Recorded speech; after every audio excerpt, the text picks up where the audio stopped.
Good morning everyone. आज हम लोग पढ़ने वाले हैं क्या, इंडिविजुअल डिफरेंसेस के बारे में। आई एम योर टीचर प्रामाणिक सर। ओके, और आज का जो टॉपिक है वो इंडिविजुअल डिफरेंसेस है और इसके बारे में हम लोग डिटेल में चर्चा करेंगे आगे। तो ये हो गया आपका इंटरनल एक्सटर्नल मार्क कैसे क्या होता है, ये पहले ही एक्सप्लेन कर चुका हूँ मैं, बार बार बोलने से वीडियो लॉन्ग हो जाती है।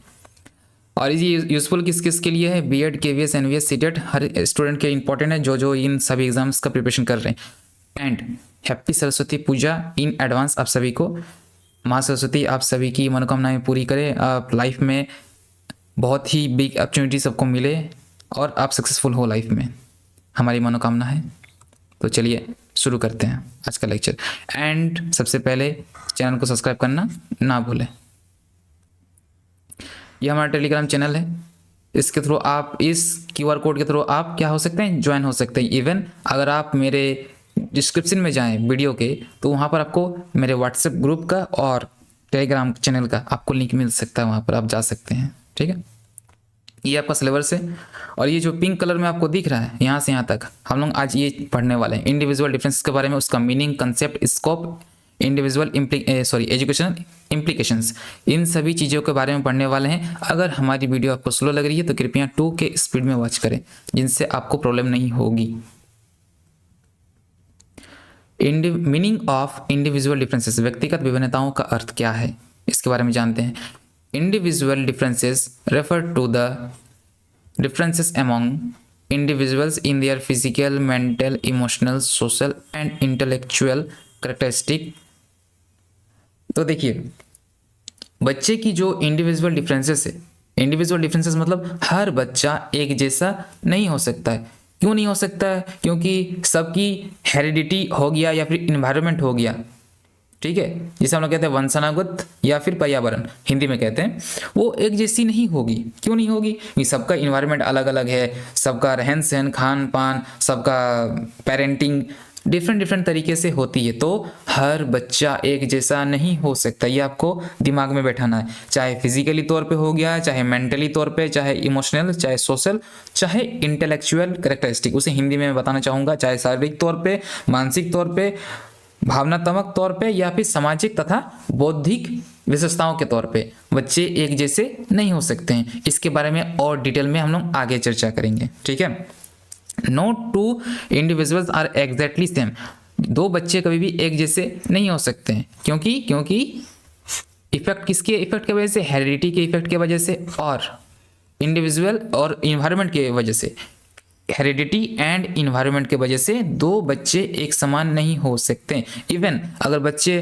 ट्विंस पैदा हुए हैं तब पर भी उनके कैरेक्टरिस्टिक, उनके मेंटल, फिजिकल, इमोशनल हर चीज़ डिफरेंट होंगे। बल्कि उनको देखने में सेम लग सकता है, उनका फेस, नाक, कान सब कुछ सेम लगेगा, बट उनकी मेंटल, मानसिक तौर पे, सामाजिक तौर पे या फिर भावनात्मक तौर पे बच्चे क्या होंगे, बच्चे के अंदर डिफरेंसेस आपको नजर आएंगे। इतना समझ में आ गया होगा आप सभी लोगों को। ठीक है, आगे बढ़ते हैं। कंसेप्ट ऑफ इंडिविजुअल डिफरेंसेस, व्यक्तिगत विभिन्नताओं की अवधारणा। ठीक है, the concept of individual differences emphasizes that every child is unique. देखिए, हर एक बच्चा अपने आप में यूनिक क्वालिटी होता है हर बच्चा में, और हर बच्चा एक समान नहीं हो सकता है। अगर धोनी को बचपन से ही फुटबॉल खेलने में लगाया जाता तो आज वो उस मुकाम को हासिल नहीं कर पाता आज जिस मुकाम में है। ठीक है, तो ये एक एग्जांपल हो गया। तो हर बच्चा अपने आप में यूनिक होता है, सबके अपने अपने क्या होंगे, इंटरेस्ट होंगे, एप्टीट्यूड होंगे, एटीट्यूड होंगे और पर्सनैलिटी एंड लर्निंग स्पीड।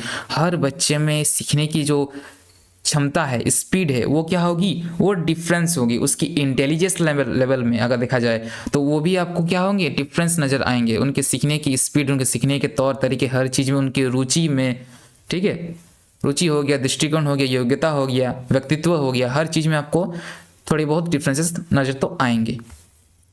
ठीक है, education should be child centred not uniform for all.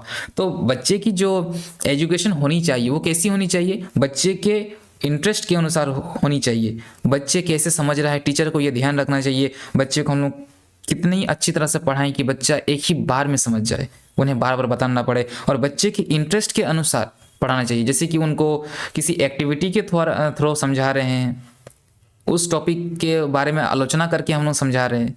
तो ये सारी चीज़ें हैं, आगे हम लोग और पढ़ेंगे इसके बारे में, ठीक है। फिजिकल डिफरेंसेस, देखिए बच्चे के अंदर शारीरिक जो क्षमताएं हैं वो आपको नजर आएंगे। शारीरिक अंतर जो है, फिजिकल डिफरेंसेस है, वो आपको नजर आएंगे। कैसे नजर आएंगे? देखिए कोई बच्चा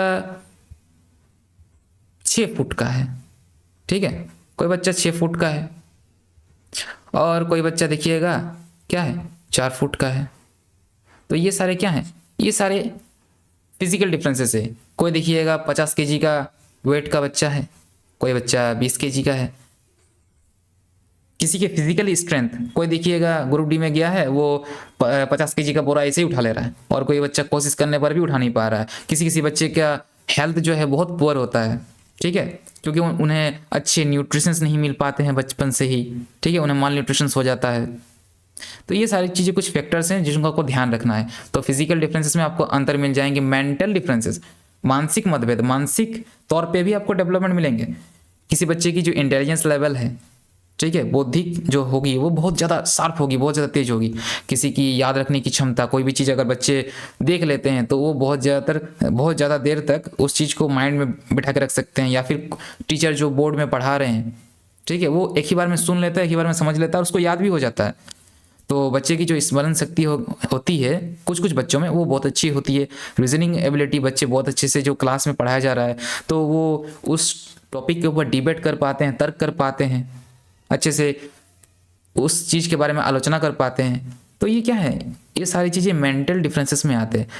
उसके बाद आ गया आपका इमोशनल डिफरेंसेस, जिसे हम लोग कहते हैं भावनात्मक मतभेद, ठीक है। Emotional stability, self control and motivation, बच्चे के अंदर क्या होनी चाहिए?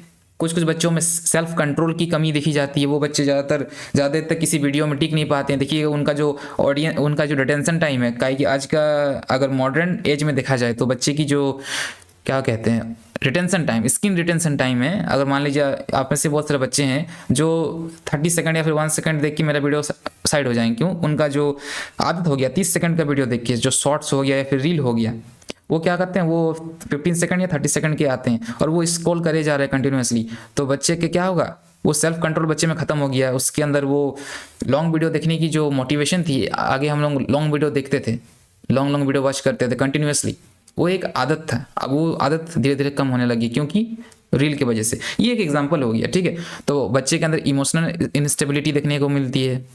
कोई बच्चे इमोशनली अनस्टेबल भी होते हैं, ठीक है। वो देखिएगा ज़्यादा किसी से घुलता मिलता नहीं है, या फिर थोड़ा सा डांट दो तो वो रो देता है। तो इमोशनल अनस्टेबिलिटी बच्चे में देखने को मिलती है। या फिर कोई बच्चा बहुत ज़्यादा स्टेबल होता है, वो जल्दी गुस्सा भी नहीं करता, सेल्फ कंट्रोल रहता है। वो बच्चा बहुत ज़्यादा मोटिवेट रहता है, हमेशा पॉजिटिव बातें करता है, नेगेटिव बातें नहीं करता है।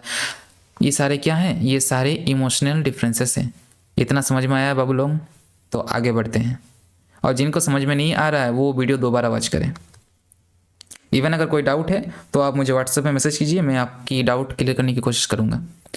सोशल डिफरेंसेस, सामाजिक मतभेद, सोशल एडजस्टमेंट, कोई बच्चे जो होते हैं वो सामाजिक तौर पे खुद को ढाल नहीं पाते, उनके अनुसार एडजस्ट नहीं हो पाते हैं। समाज में क्या होता है ना, बहुत सारे एक्सपेक्टेशन होते हैं, ठीक है।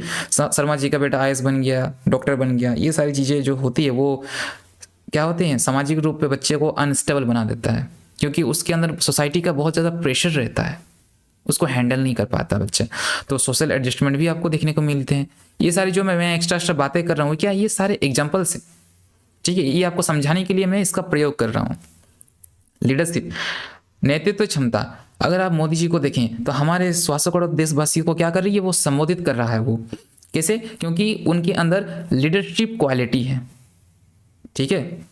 उनकी बातों को सब ध्यान से सुनते हैं जब वो किसी चीज़ में भाषण देते हैं। तो ये उनके अंदर क्या है, लीडरशिप क्वालिटी। और यही क्वालिटी हर बच्चे में देखने को नहीं मिलती है। हर बच्चा लीडरशिप क्वालिटी नहीं रहता हर बच्चे में। बहुत सारे बच्चों में इन सभी चीज़ों से भागते हैं, ठीक है। कॉरपोरेशन हो, हर बच्चे क्या होते हैं, सहयोग नहीं देते, हर किसी चीज़ में सहयोग नहीं कर पाते हैं, या फिर उनके अंदर ये सारी कुछ कमियां होती हैं। ये हुआ सोशल डिफरेंसेस। पर्सनालिटी डिफरेंसेस, व्यक्तित्व में अंतर। Introvert, extrovert, habits attitudes. देखिए बच्चे जो होते हैं वो दो तरह के होते हैं। कैसे कैसे?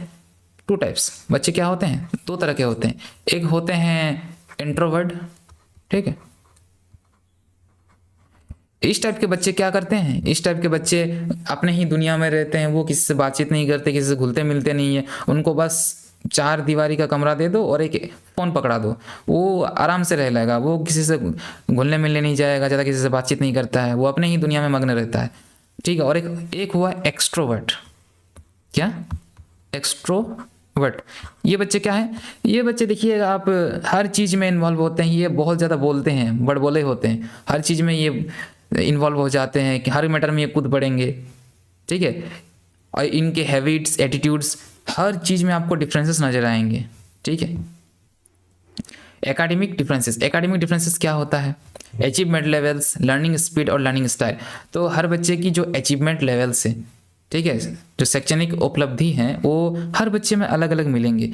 लर्निंग स्पीड, सीखने की जो क्षमता है हर बच्चे में अलग मिलेगी। लर्निंग स्पीड हो गया, सीखने की शैली हो गई। तो लर्निंग स्टाइल, हर बच्चे में सीखने की जो लर्निंग स्टाइल है वो डिफरेंट डिफरेंट होती है। अब कैसी डिफरेंट होती है? कोई बच्चा देखिएगा प्रैक्टिकल, किसी बच्चे को प्रैक्टिकल करवा दीजिए, मान लीजिए आप कोई थ्योरी पढ़ाएं फिजिक्स, केमिस्ट्री, बायो में, किसी में भी, तो आप उसका प्रैक्टिकल करवा दिए बच्चे को, तो बच्चा प्रैक्टिकल करने से क्या होता है, बच्चे के दिमाग में वो सारी चीज़ें बैठ जाती हैं और बच्चे क्या करते हैं, बहुत जल्दी उस चीज़ को समझ पाते हैं, अंडरस्टैंड कर पाते हैं, ठीक है। और उनका जो अचीवमेंट लेवल है वो बहुत हाई होता है। क्यों? वो बच्चे बहुत जल्दी सीख जाते हैं। कुछ कुछ बच्चे को ज़्यादा बताना नहीं पड़ता, थोड़ा सा बताने से सीख जाता है। तो ये क्या है? उनके अचीवमेंट लेवल से वो सीखते भी जल्दी हैं, वो अचीवमेंट लेवल भी उनका हाई होता है। और लर्निंग स्टाइल जो होते हैं उनके अलग अलग होते हैं, सीखने की तरीके अलग अलग होते हैं। अगर उन सही तरह से टीचर प्लान करके बताए तो हर बच्चा क्लास में, इवन जो बच्चे पढ़ाई में एकदम वीक है वो भी अच्छा परफॉर्म करेंगे क्लास में, अगर टीचर उन पर ध्यान दे तो, ठीक है। जबकि आजकल के टीचर ध्यान नहीं देते हैं, ये तो कॉमन सी बात है। आप ये सारी चीज़ें नोटिस कर सकते हैं। Educational implications of individual differences. व्यक्तिगत विभिन्नताओं के शैक्षिक निहितार्थ, ठीक है। चाइल्ड सेंटर्ड एजुकेशन, बाल केंद्रित शिक्षा। तो बच्चे को हम जब क्लास में जाते हैं तो उन्हें कैसे हम लोग नॉलेज दे सकते हैं, कैसे हम लोग बच्चे को सिखा सकते हैं। तो आगे चलते, आगे पढ़ने से समझ में आएगा हम लोग को ये सारी चीज़ें। तो करिकुलम एंड टीचिंग, एक second, curriculum and teaching should be planned according to learners ability and interest. तो जो एजुकेशन है, जो बच्चे को हम लोग नॉलेज या फिर एजुकेशन जो प्रोवाइड करेंगे बच्चे को, वो उनके अनुसार हम लोग प्लान करके, प्री प्लान करके उनके अनुसार हम लोग सिखाएंगे। उनकी रुचि, उनकी क्षमताओं के अनुसार हम लोग बताएंगे, उनको हम लोग प्रैक्टिकल रूप में बताएंगे, उनको डिस्कस करेंगे, उनको किसी एक्टिविटी में शामिल करके या फिर प्रोजेक्ट वर्क के थ्रू हम लोग बताएंगे, ठीक है। तो आगे चलते हैं। Uses of variate teaching method, हम लोग विभिन्न शिक्षण विधियों का उपयोग करेंगे बच्चे को सिखाने के लिए। Teaching should use different methods such as discussion, activity based learning, project methods. तो बच्चे को, जैसे कि हमने थोड़ी देर पहले बताया, बच्चे को हम लोग किसी टॉपिक को पढ़ा दिए, मान लीजिए कोई सेल चैप्टर को पढ़ा दिए, सेल कितने तरह के होते हैं, एनिमल सेल क्या होता है, प्लांट सेल क्या होता है, उसके बारे में हम लोग उसको बताएं, उसको थोड़ा एक्टिविटी करके बताएं। एक्टिविटी मतलब उनको थोड़ा सा किसी सेल का, किसी भी ऑनियन का सेल ले लिए, प्याज का छिलका ले लिए हम लोग, उसको हम माइक्रोस्कोप से उनको जूम करके दिखा रहे हैं कितने छोटे छोटे छेद है, पोर्स है, ठीक है। ये थोड़ा क्या बोलेंगे, प्रैक्टिकल तौर पे बताएंगे हम लोग, प्रोजेक्ट मेथड का यूज करके बताएंगे। तो क्या होगा, बच्चे ये सारी चीज़ मेथड यूज़ करने का कारण क्या है? कारण यही है कि बच्चे जल्दी समझ सके, इंडिविजुअल डिफरेंसेस को हम लोग कम कर सकें, इसलिए हम लोग ये सारे मेथड यूज करेंगे। इंडिविजुअलाइज्ड इंस्ट्रक्शन, व्यक्तिगत निर्देश। Special attention should be given to slow learners and gifted student. देखिए कुछ बच्चे, मंदबुद्धि तो नहीं कहना चाहिए, ये गलत बात है, कुछ बच्चे बहुत स्लो सीखते हैं और कुछ बच्चे क्या होते हैं, गॉड गिफ्टेड होते हैं। देखिए जो बच्चे बहुत स्लोली सीखते हैं उनको सिखाने के लिए हम लोग different types of method uses कर सकते हैं, जैसे कि प्रैक्टिकल हो गया, डिस्कशन मेथड हो गया, कुछ एक्टिविटी के थ्रू बता दिए। तो ये सारे मेथड्स हम लोग यूज करेंगे बच्चे को, जो स्लो लर्नर्स है, जो स्लोली सीखते हैं, धीरे धीरे जो बच्चे सीखते हैं उनको सिखाने के लिए। इवन गिफ्टेड स्टूडेंट के लिए भी हम लोग ये सारे मेथड्स यूज कर सकते हैं।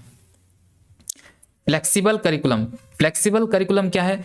Curriculum should be provide flexibility को करिकुलर एक्टिविटीज। तो बच्चे को सिखाने के लिए हम लोग एक इजी मेथड का यूज करेंगे, ज़्यादा फ्लेक्सिबल नहीं करेंगे, ज़्यादा हार्ड मेथड का यूज नहीं करेंगे, ठीक है, ताकि बच्चे आसानी से सीख पाए। हम उनको करिकुलर एक्टिविटीज में शामिल करेंगे, different types of curricular activities होते हैं, उनमें हम लोग शामिल करेंगे और बच्चे को आसानी से सीखने में मदद मिलेगी। गाइडेंस एंड काउंसलिंग, अगर बच्चे को बचपन से ही सही गाइडेंस दिया जाए, ठीक है, और गाइडेंस देने का कारण क्या है? ताकि बच्चे को मदद मिले, किसमें? एजुकेशनल में, वोकलाइजेशन स्किल। जैसे कि आप एक सेकंड, ओके, अभी चलिए कंटिन्यू करते हैं। कहे कि थोड़ा शंख घर में बज रहा है तो माइक्रोफोन में कैप्चर होगा इसलिए। तो एजुकेशनल, वोकेशनल और इमोशनल, इन सारी चीज़ों में स्टूडेंट को क्या होंगी? हेल्प होंगी। क्यों हेल्प होंगी? अगर बच्चे को सही गाइडेंस दिया जाए, ठीक है, बच्चे को सही गाइडेंस दिया जाए, उनको अच्छी तरह से बचपन से ही। सही गाइडेंस का मतलब क्या होता है? देखिए, एक आईएएस का बच्चा आईएएस बनता है मैक्सिमम, अगर देखा जाए तो, ठीक है। क्यों बन पाते हैं? बनने का कारण यही है, अगर बचपन से अगर ये पेरेंट्स उनको सही तरह से गाइड किया जाए कि ये सारी चीज़ें आपको पढ़ना है, ये सारी चीज़ें नहीं पढ़ना है, इन सारी चीज़ों को अगर आप पढ़ेंगे तो आप इस मुकाम पर पहुंच पाएंगे। अगर बचपन से ही बच्चे का माइंड क्लियर कर दिया जाए कि तुमको बड़ा होकर यही बनना है और इसी लाइन में जाना है, डॉक्टर का बेटा डॉक्टर बनता है, क्यों बनता है? रीज़न यही है। तो काउंसलिंग एंड गाइडेंस का बहुत बड़ा महत्वपूर्ण है, एजुकेशन फील्ड में देखा जाए या फिर वोकेशनल फील्ड में देखा जाए या फिर इमोशनल फील्ड में। अगर गाइडेंस सही से बच्चे को दिया जाए तो बच्चे की डेवलपमेंट बहुत अच्छी तरह से हो पाती है। बस इतना क्लियर है आप लोगों को? इवोल्यूशन सिस्टम, तो मार्गदर्शन और परंपरा। तो इवोल्यूशन सिस्टम होती क्या है? निरंतर एवं समग्र मूल्यांकन प्रणाली अपनाई जानी चाहिए। तो बच्चे को क्या करना चाहिए? कंटिन्यूसली हम लोगों को बच्चे को एक मूल्यांकन प्रणाली जो है वो अपनाया जाना चाहिए, ताकि बच्चे का डेवलपमेंट अच्छी तरह से हो सके। इतना समझ में आ गया? इवोल्यूशन और आपका हो गया guidance and counselling. I hope आप लोगों को समझ में आ गया होगा। Importance of individual differences, individual differences का अंतर क्या है, महत्व क्या है, इसके बारे में हम जानते हैं, ठीक है। Helps teacher understand student better, teachers को हेल्प मिलती है, किस चीज़ में हेल्प मिलती है? स्टूडेंट को अच्छी तरह से समझने में। उनके अंदर इंक्लूसिव एजुकेशन, इंक्लूसिव एजुकेशन का मतलब होता क्या है? देखिए, कोई बच्चा जो है पढ़ने में अच्छा है, कोई बच्चा पढ़ने में उतना अच्छा नहीं है, लेकिन उन्हें एक ही क्लास में बैठाया जाता है। बैठाने के बाद उनको समान शिक्षा दी जाती है, उनके अनुसार उनको प्री प्लान्ड एजुकेशन दिया जाता है, पहले ही उनके लिए अलग से लेसन प्लान किया जाता है, उनको एक्टिविटी में शामिल किया जाता है। उसी को बोलते हैं इंक्लूसिव एजुकेशन। तो इंक्लूसिव एजुकेशन को हम लोग क्या करते हैं? प्रमोट करते हैं। उनके अंदर आत्मविश्वास जगाते हैं, मोटिवेशन बढ़ता है जिससे बच्चों को, और क्या होती है? Self confidence. और उनके अंदर जो सेल्फ कॉन्फिडेंस हो गया वो क्या होती है? वो बढ़ती है। मोटिवेशन, जिसे हम लोग कहते हैं प्रेरणा, बच्चे के अंदर क्या होती है? प्रेरणा बढ़ती है। सीखने की जो एबिलिटी है वो बढ़ती है। वो बच्चे हमेशा मोटिवेट फील करते हैं खुद को। उनको अगर उनके अंदर अगर डिफरेंसेस भी है तो टीचर क्या करते हैं? उनको भेदभाव नहीं करते, उनको भी पढ़ाते हैं सबको। चाहे एक बच्चा वीक है, चाहे एक बच्चा पढ़ने में स्ट्रांग है, लेकिन सबको एक ही साथ एक क्लास में बैठा के पढ़ाते हैं। और टीचर को क्या करना चाहिए? इग्नोर करना चाहिए। क्या इग्नोर करना चाहिए? बच्चे की जो इंडिविजुअल डिफरेंसेस हैं उनसे भी इंडिविजुअल डिफरेंसेस को इग्नोर करके एक ही क्लास में बैठा के अच्छी तरह से बच्चे को पढ़ाना चाहिए। और ये चीज़ इंडिविजुअल डिफरेंसेस क्या करती है? बच्चे को टीचर को बच्चे को समझने में मदद करती है। आई थिंक ये चीज़ आपको क्लियर हो गई होगी। चलिए आगे चलते हैं। कंक्लूजन, सारांश क्या है, निष्कर्ष क्या निकलता है इंडिविजुअल डिफरेंसेस का?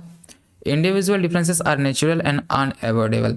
जो इंडिविजुअल डिफरेंसेस है वो क्या है? वो एक नेचुरल है, नेचुरल चीज़ है, हेरिडिटी और इन्वायरमेंट से आता है, उसको आप नज़रअंदाज नहीं कर सकते, अनअवॉइडेबल है, ठीक है।